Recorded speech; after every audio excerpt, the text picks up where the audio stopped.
Θανάση, φέρε μια...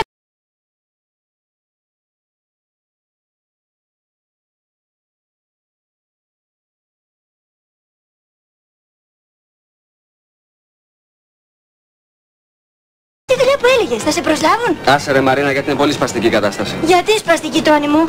Εγώ είμαι βοηθός σκηνοθέτη και όταν δεν έχω δουλειά βοηθάω τον πατέρα μου.